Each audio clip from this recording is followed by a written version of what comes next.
Sahabat Pijar TV, terima kasih sudah klik video YouTube ini. Kiranya kebenaran firman yang saudara dapatkan menerangi kehidupan saudara. Untuk mudah menyaksikan video-video lainnya dan mendapatkan update dengan cepat, klik subscribe. Jangan lupa, berkat Tuhan jangan disimpan sendiri. Klik tombol share di bawah dan bagikan video ini ke sebanyak-banyaknya orang yang saudara kenal. Salam terang bagi Indonesia.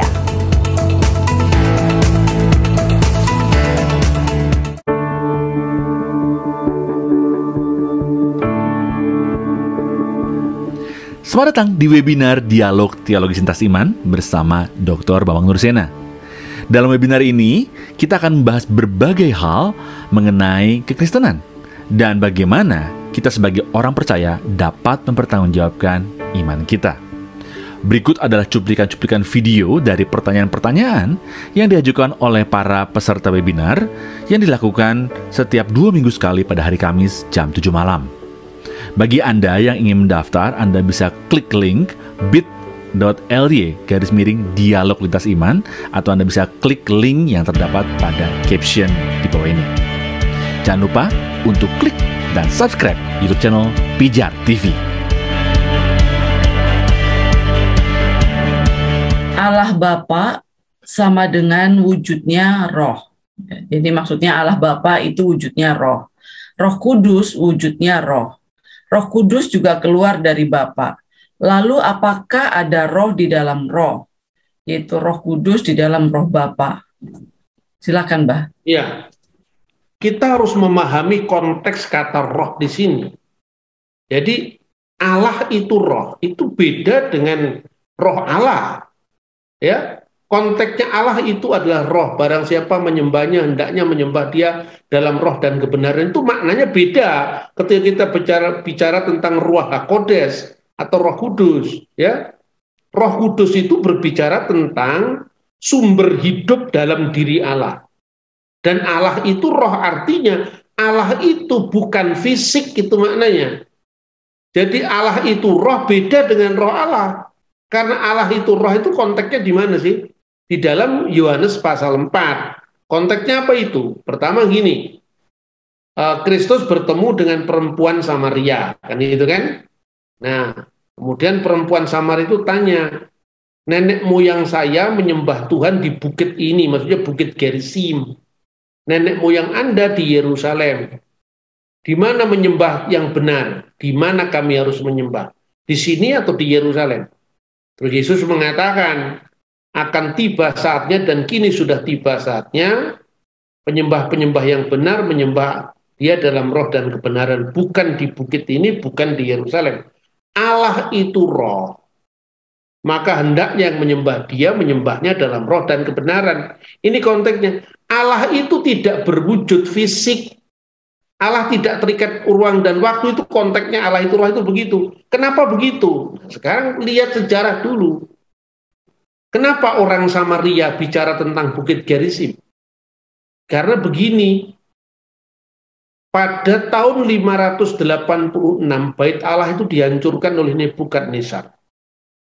Dan orang Samaria sebelumnya sudah terpisah dari orang-orang Yahudi yang lain, ya, karena perpecahan Samaria itu kan pertama-tama terjadi setelah Salomo meninggal, lalu kerajaannya terbelah menjadi dua, yang selatan menjadi Yehuda, yang utara menjadi kerajaan Israel.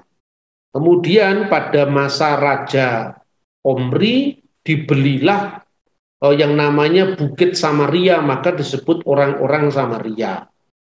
Nah, pada tahun mereka di utara itu sampai tahun 722 sebelum Masehi, sampai mereka ditawan di Asyur. Pada saat itulah kemudian orang-orang Asyur, penjajah mereka, mencampur adukkan orang Israel yang di wilayah utara itu dengan 5 suku yang diangkut dari Babel, Kuta, Awa, Sefarwaim, ada 5 suku di sana. Nah, karena itulah maka orang Samaria di mata orang Yahudi disebut orang Kutim, karena telah kawin-mawin dengan orang-orang Babel, Sefarwaim, Kuta, Awa tadi. Maka kemudian yang di sebelah selatan bagaimana? Sampai ketika Kores Agung mengeluarkan dekret kebebasan beragama, mereka boleh pulang ke negaranya, lalu membangun kembali Bait Allah. Waktu Bait Allah dibangun kembali, orang Samaria yang di utara ini mau ikut gabung. Tidak boleh karena kamu telah menikah dengan suku-suku Asyur itu, 5 suku itu, gitu loh. Ditolak, marah mereka. Maka orang-orang yang di wilayah utara itu membangun Bait Allah tandingan, yaitu di Samaria. Nah, itulah awalnya ya. Makanya orang Yahudi itu mengatakan bahwa Bait Allah yang dibangun oleh Salomo di atas tanah Moria. Tanah Moria letaknya Yerusalem. Orang Samaria tidak mau mengakui tanah Moria, mereka membacanya Eret Hamore, ya. Dia mengatakan misalnya Kejadian pasal 22 itu dikatakan wa yomer kahna et binika aser ahabta et yitsak. Ambillah anakmu yang tunggal yang kau kasih yaitu Ishak, wileh leha, dan bawalah dia al-aret hamuria, ke tanah Muria. Sama orang Samaria dibaca el-aret hamuri, dan murid diartikan bukit Gerisim. Nah, di tengah-tengah pertanyaan orang Samaria ini, berarti Tuhan kan terikat oleh ruang, terikat oleh waktu. Makanya di sini atau di sana, di bukit Gerisim atau di Yerusalem, dalam konteks seperti itu, Allah itu roh, tidak terikat oleh ruang, tidak terikat oleh waktu, tidak terikat oleh kiblat ibadah, harus menghadap kemana, itu maknanya Allah itu roh. Jadi bukan Allah itu Roh Kudus. Tapi kalau Roh Kudus diartikan Ruach HaKodes itu adalah sumber hidup yang ada dalam diri Allah, ya. Jadi beda maknanya seperti itu. Ya, saya kira itu.